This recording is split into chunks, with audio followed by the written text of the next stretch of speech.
नमस्कार दोस्तों, stock market studies में फिर से एक बार आपको बहुत-बहुत स्वागत है। तो आज यहाँ पे मैं डिस्कस करूँगा एक हेवी व्हीकल इंडस्ट्रीज़ के बारे में। तो देखिए, अगर आप देखेंगे तो ऑटो इंडस्ट्रीज़ में अलग-अलग कैटेगरीज़ होते हैं, जैसे 2 एंड 3 व्हीलर्स कैटेगरीज़ होते हैं।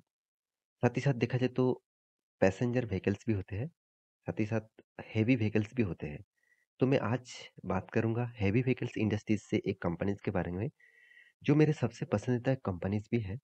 क्योंकि इस कंपनी से मैं बहुत पहले से ही वीडियो बना के रहा हूँ और आज भी वीडियो बना रहा हूँ क्योंकि इस कंपनी के ऊपर मैं जितना भी वीडियो बना के दूँ, उतना ही कम पड़ जाएगा क्योंकि कंपनी जिस तरीके से काम कर रहे हैं और इस बार कंपनी तो सारे हद पार कर दिया क्योंकि कंपनी ने जो परफॉर्मेंस दिखाया, वो देखने का लायक है। क्योंकि कंपनी के ऊपर जो एक्सपेक्टेशन किया जा रहा था, वो एक्सपेक्टेशन को भी तोड़ दिया। तो चलो, मैं पूरा डिटेल्स डिस्कस करूँगा। तो आज बात करूँगा मैं अशोक लेलैंड के बारे में।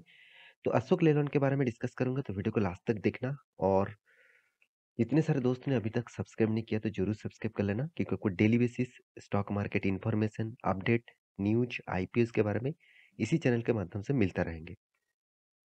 तो आप सभी जानते हैं अशोक लेलैंड के बारे में, तो आप कुछ ही दिनों पहले मैं एक वीडियो आपको बना के दिया था कि सीएनजी के ऊपर जो मतलब पैसेंजर व्हीकल्स बोलिए, जो छोटे जितने जितने सारे व्हीकल्स थे, उसके ऊपर सीएनजी में गाड़ी चलाया जाता था। आज देखा जाए तो सीएनजी के ऊपर हेवी ट्रक्स, हेवी व्हीकल जैसे आप देखेंगे यहाँ पे पिक्चर देखेंगे तो आपको खुद पता पता चलेगा कि हेवी ट्रक्स भी सीएनजी के माध्यम से चल रहा है। तो इको मतलब जो इकोमेट स्टार इसका नाम दिया गया है। तो इस तरीके से बिज़नेस को ग्रोथ कराने के पीछे मतलब अशोक लेलैंड का बहुत बड़ा एक मैनेजमेंट टीम काम कर रहा है। इसका जो मैनेजमेंट टीम है, वो मुझे बहुत स्ट्रॉन्ग लगता है क्योंकि जो कंपनी लॉसेस में है, उस कंपनी को धीरे-धीरे करके वो प्रॉफ़िटेबल बिज़नेस में लेके आ रहा है। तो कंपनी इस बार प्रॉफ़िट किया और प्रॉफ़िट कोई छोटा-मोटा नहीं है, करीबन 4 गुना से भी ज़्यादा प्रॉफ़िट देखने को मिला। तो चलो, मैं उसी के बारे में डिस्कस करूँगा। तो वीडियो को पूरा लास्ट तक ज़रूर देखिएगा। आज तो चलो सबसे पहले मैं कंपनी ने जो परफॉर्मेंस किया उसके ऊपर डिस्कस कर लेता हूँ। तो परफॉर्मेंस क्या है? कंपनी का रिजल्ट। तो अगर कंपनी का रिजल्ट देखेंगे तो आप देख सकते हैं यहाँ पे देखिए स्टेटमेंट जो दिया गया है कंसोलिडेटेड रिजल्ट का। तो वो रिजल्ट आपको दिखा दूँ तो कंपनी का जो टोटल इनकम, तो एक्चुअली कंपनी का इनकम क्या है? सेल्स के माध्यम से होते हैं। तो टोटल जो इनकम हुआ है वो 8000 मैं थोड़ा-सा यहाँ पे ज़ूम कर देता हूँ और भी आपको क्लियर हो जाएगा देखिए 8265 पिछली बार था कितना 7222 और पिछले सालों में तो बहुत कम था ओनली 4457। इसका मतलब इनकम में करीबन-करीबन डबल के आसपास। आप कहेंगे सर कितना परसेंट? अराउंड 95% के आसपास यहाँ पे तेजी देखने को मिला। तो कंपनी का इनकम बहुत शानदार ग्रोथ हुआ वाई ऑफ वाई में और की ऑफ क्यू में भी बहुत शानदार यहाँ पे प्रॉफिट देखने को मिला। अभी देखना है कंपनी का एक्सपेंस। तो इस एक्सपेंस किस तरीके से हुआ? तो एक्सपेंस के बारे में बात करूँ तो कंपनी का टोटल जो एक्सपेंस है, टोटल एक्सपेंस के बारे में बात करूँ तो 7,900 और पिछले बार था 7,100, पिछले सालों में था 4,500। इसका मतलब जो एक्सपेंस है ना, वो भी यहाँ पे ऑब्वियसली अच्छा खासा देखने को मिला। तो एक्सपेंस के मामले में कंपनी अच्छा खासा कंट्रोल में लेके आया।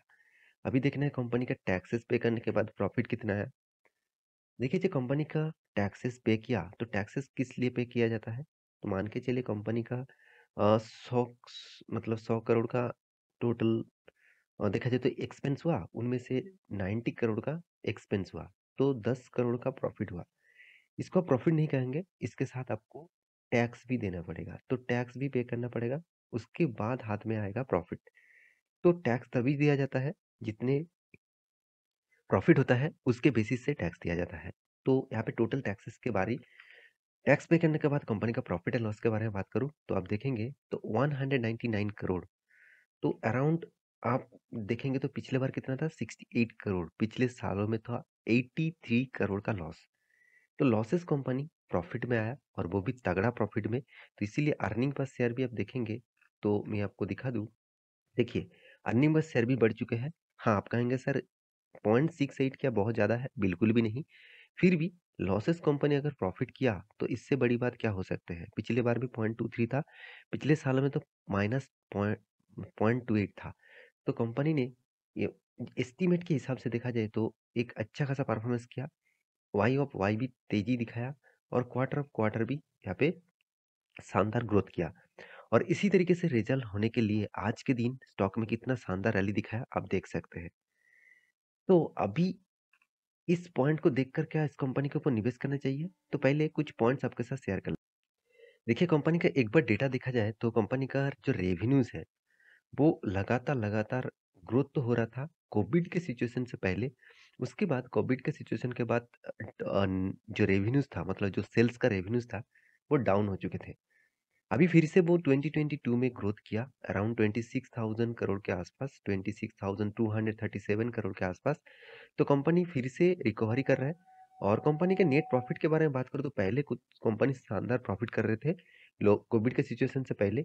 उसके बाद देखिए धीरे धीरे प्रॉफिट डाउन हुआ और अभी 2022 में कंपनी अभी लॉसेस में है। तो अभी देखना है ये जो क्वार्टर का रिजल्ट कंटिन्यूअसली प्रॉफिट में आ रहा है तो इसके बेसिस से प्रॉफिट जरूर होगा।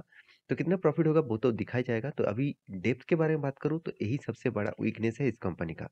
तो पहले तो 1.64% का डेप्थ था, ठीक तो भी ठीक था, मैं मानता हूँ। हेवी व्हीकल्स इंडस्ट्रीज में टाटा मोटर्स के ऊपर भी बहुत बड़ा कर्जा है। तो उसके बाद देखिए धीरे-धीरे करके कर्जा बढ़ते चले गए। अगर अब इसका मैं इंस्टीट्यूशन के बारे में बात करूँ, प्रोमोटर के बारे में बात करूँ, तो आप देखेंगे तो प्रोमोटर कितना 51% होल्डिंग रखे हैं, उनमें से 20% तक होल्डिंग यहाँ पे उन्होंने क्या किया प्लेस करके रखा। प्लेजिंग करके रखना मतलब कंपनीज के बड़ा एक खतरा होता है। अभी देखना है कंपनी का जो प्लेजिंग है वो 20% के नीचे है कि नहीं है। ऑब्वियसली 20% के नीचे है। मुझे थोड़ा सा 20% के आसपास देखने को मिला। तो एफआईएस के बारे में बात करूँ तो एफआईएस भी देखिए कंपनीज के ऊपर कितना भरोसा करते हैं। 17.59% का होल्डिंग रखे हैं। डीएस के पास देखा जाए तो 19.57% का होल्डिंग है। पब्लिक के पास देखा जाए तो कंपनी 11.29% का होल्डिंग रखे हैं। अदर्स के पास कुछ भी होल्डिंग नहीं है। तो ओवरऑल बात करूँ कंपनी का जो डिटेल्स है, जो डेटा है, उस डेटा के आधार के हिसाब से बात करूँ तो कंपनी के हर इंस्टीट्यूशन ने इस कंपनी के ऊपर माल उठा के रखा है। अभी कंपनीज के मैं कंपैरिजन करूँ इसका कंपटीटर से तो देखा जाए तो टाटा मोटर्स नंबर 1 है, उसके बाद अशोक लेलैंड है। क्योंकि टाटा मोटर्स का मार्केट कैप 1,50,000 करोड़ के आसपास है। इसका मार्केट कैप करीबन-करीबन 43,000 करोड़ के आसपास है। अभी 2 कंपनीज के ऊपर कंपैरिजन करूँ तो देखा जाए तो दोनों की सेल्स का ग्रोथ अशोक लेलैंड का सेल्स का ग्रोथ बहुत ज़्यादा है comparison to Tata Motors. Tata Motors का रिटर्न ऑफ इक्विटी से भी ज़्यादा है अशोक लेलैंड का return of equities sorry return of capital employed.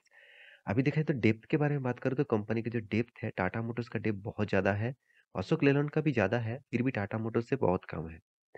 अभी कंपनीज के मार्केट कैप टू सेल्स के बारे में बात करूँ तो यहाँ पे अशोक लेलैंड का मार्केट कैप टू सेल्स 1.24 है। मतलब 1 रुपया कमाने के लिए अशोक लेलैंड को पे करना पड़ रहा है 1.24 रुपीज़।